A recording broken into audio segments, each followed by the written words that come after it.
মানুষ ছাড়া কেমন অবস্থা হবে এই পৃথিবীর। আগের একটি ভিডিওতে দেখেছিলাম পৃথিবীতে মানুষ উধাও হয়ে গেলে কি হবে।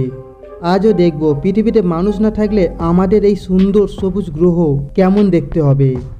আপনি কি একবারও ভেবে দেখেছেন যদি পৃথিবী থেকে হঠাৎ সব মানুষ উধাও হয়ে যায় তবে এই পৃথিবীর কি হবে? কি হবে মানুষ ছাড়া মানুষের তৈরি এই নির্মাণের? কিভাবে এই পৃথিবীতে বসবাস করবে বাকি প্রাণীরা? পৃথিবীতে মানুষ না থাকলে তবে কি হবে এই পৃথিবীর? অনুমান করা যাক যে মানুষ চলে যাওয়ার পর পৃথিবীর কি অবস্থা হবে। সবার প্রথমে যে পরিবর্তনটা হবে, পৃথিবীর সব আলো ধীরে ধীরে নিভে যাবে, কারণ পৃথিবীর অধিকাংশ পাওয়ার স্টেশন ফসিল ফিউলের সাহায্যেই চলে, আর এগুলোকে চালায় মানুষ। তাহলে মানুষ না থাকলে এগুলো চলবে কি করে?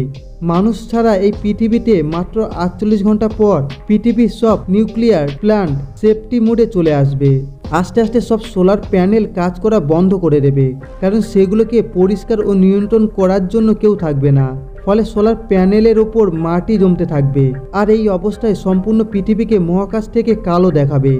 কিন্তু মানুষের অন্যতম সৃষ্টি মেট্রো সিস্টেম কিছুদিনের মধ্যে সম্পূর্ণ জলের তলায় চলে যাবে। কিন্তু মানুষ ছাড়াও তো এই পৃথিবীতে মিলিয়নেরও বেশি প্রজাতির প্রাণী বসবাস করে, তাদের কি হবে? প্রথমে তো মানুষ দ্বারা পালিত সব রকমের পশু ক্ষুধায় মারা যাবে। যারা বাইরে খাদ্যের খোঁজে বের হবে তাদের বাইরের জঙ্গলি পশুরা মেরে খেয়ে ফেলবে। আর যত গবাদি পশু যেমন মুরগি, গরু, ছাগল, এরা আস্তে আস্তে সবাই মারা যাবে, কারণ তাদের দরকারি খাবার জোগাড়ের জন্য তাদের মালিকেরা থাকবে না। কিন্তু পশু পাখি আরও বিপদে পড়বে মানুষ পৃথিবী থেকে উধাও হওয়ার 1 মাস পর থেকে। বিদ্যুৎ তৈরিতে যত কয়লা ব্যবহৃত হয় তার সব তরল হতে শুরু করবে, যার ফলে প্রত্যেকটি কয়লার পাওয়ার প্ল্যান্ট ধীরে ধীরে গলতে থাকবে এবং হঠাৎ ফেটে যাবে। এর ফলে তৈরি হবে রেডিয়েশন, যার দরুন লাখ লাখ প্রাণী ওই রেডিয়েশনের প্রভাবে মারা যাবে। ঠিক 1 বছর পর পৃথিবীতে বেঁচে থাকা প্রাণীরা আকাশে অনেক তারাকে পৃথিবীর দিকে আসতে দেখবে, কিন্তু আসলে এগুলো তারা হবে না, মানুষের তৈরি বিভিন্ন যন্ত্র, যা এতদিন মানুষ মহাকাশে পৌঁছেছে, যেমন স্যাটেলাইট, যা মানুষ ছাড়া অকেজো হয়ে পড়বে এবং পৃথিবীর মধ্যাকর্ষণের টানে নিচে আসতে থাকবে এবং বায়ুমণ্ডলের সংস্পর্শে এসে গতির প্রভাবে তা আগুনে পরিণত হবে, যা পৃথিবীর নিচ থেকে দেখতে উল্কাপাত মনে হবে। সময়ের সঙ্গে সঙ্গে পৃথিবী আবার নিজের মতো হতে শুরু করবে। মানুষ দ্বারা তৈরি পলিউশন, রেডিয়েশন খুব তাড়াতাড়ি পৃথিবী থেকে দূর হবে, কারণ নতুনভাবে এসব তৈরি করার মতো কেউ থাকবে না। প্রাণীরা আবার নতুন করে জন্ম নিতে শুরু করবে। দুবাই, রাজস্থান, মিশরের মতো শহরগুলো বালির উপর তৈরি, তাই এই শহরগুলি আস্তে আস্তে মাটির নিচে চলে যাবে, আর বাকি সব শহরগুলো রাস্তাঘাট জঙ্গলে পরিণত হবে। সব বাড়ি ঘর বিল্ডিংয়ে উদ্ভিদ জন্ম নিবে, যা পরিণত হবে জীবিত পশু পাখিদের বাসস্থানে, কারণ এ সময় গাছপালা কাটার মতো কেউ থাকবে না।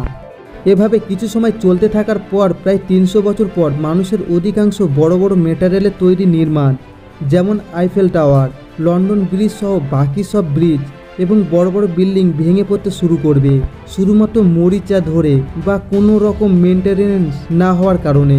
এই নির্মাণগুলো ধ্বংসের ফলে বিভিন্ন স্থানে জমে থাকা জল সব স্থানে প্রসারিত হবে।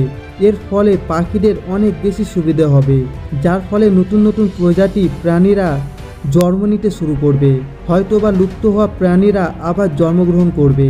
1000 বছর পর মানুষের নির্মাণে শুধুমাত্র কিছু চিহ্ন থাকবে, যেমন পিরামিড, চায়নার গ্রেট ওয়াল।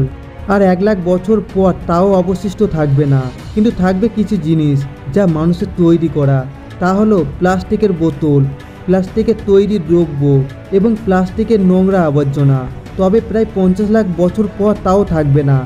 অর্থাৎ তারপর যদি পৃথিবীতে কোনো রকম বুদ্ধিমান সভ্যতার সৃষ্টি হয়, তারা হয়তো কোনো দিন জানতেই পারবে না এই পৃথিবীতে আমার আপনার মতো মানুষের বসবাস ছিল। তাহলে এটা বোঝা কঠিন না যে আমরা আমাদের পরিবেশকে কতটা ক্ষতি করে থাকি। তাই একটু সচেতন হন, সেই সচেতনতা আপনাদের উপকারে আসবে।